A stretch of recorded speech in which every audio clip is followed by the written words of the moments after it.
Hormuz প্রণালী সহ আশপাশের সমুদ্রসীমায় পূর্ণ নিয়ন্ত্রণ প্রতিষ্ঠার দাবি করছে যুক্তরাষ্ট্র।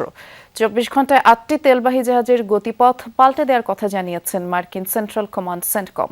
আর এর মধ্যে রয়েছে চীনের নিষেধাজ্ঞাপ্রাপ্ত একটি ট্যাঙ্কারও। এমন পরিস্থিতিতে হরমুজ দিয়ে নিরাপদ পারাপারে যুদ্ধোত্তর একটি পরিকল্পনা করছে ইউরোপীয় দেশগুলো, কিন্তু এই উদ্যোগে যুক্তরাষ্ট্রকে তারা সাথে রাখবে না।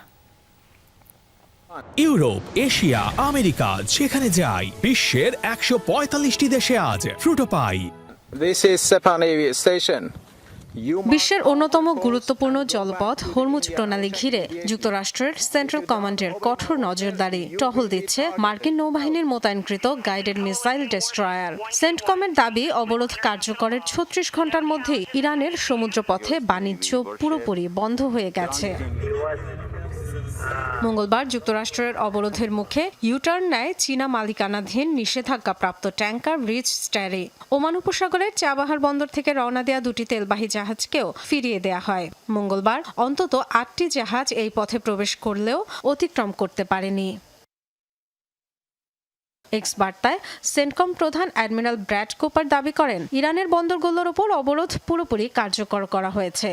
এই ব্লকেড সব দেশের জাহাজের জন্য প্রযোজ্য, আবারও জানিয়েছে একথা। আপাতত ওই অঞ্চল থেকে নিজ নিজ দেশের জাহাজকে নিরাপদ দূরত্বে রাখাকে গুরুত্ব দিচ্ছে ইউরোপীয় দেশগুলো। তবে যুদ্ধোত্তর পরিস্থিতিতে হরমুজ প্রণালী দিয়ে নিরাপদ যাতায়াত নিশ্চিতে যুক্তরাষ্ট্রকে বাদ দিয়ে একটি যৌথ উদ্যোগের পরিকল্পনা করছে তারা। ওয়াল স্ট্রিট জার্নালের প্রতিবেদন অনুযায়ী এই উদ্যোগে নেতৃত্ব দিচ্ছে যুক্তরাজ্য এবং ফ্রান্স।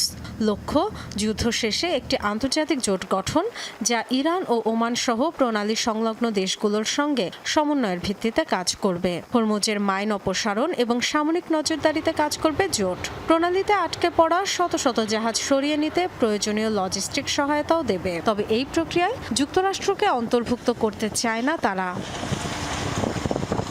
আগামী শুক্রবার একটি অনলাইন বৈঠকে যুক্ত হবে ইউরোপীয় নেতারা। এতে চীন ও ভারতকেও জানানো হয়েছে আমন্ত্রণ।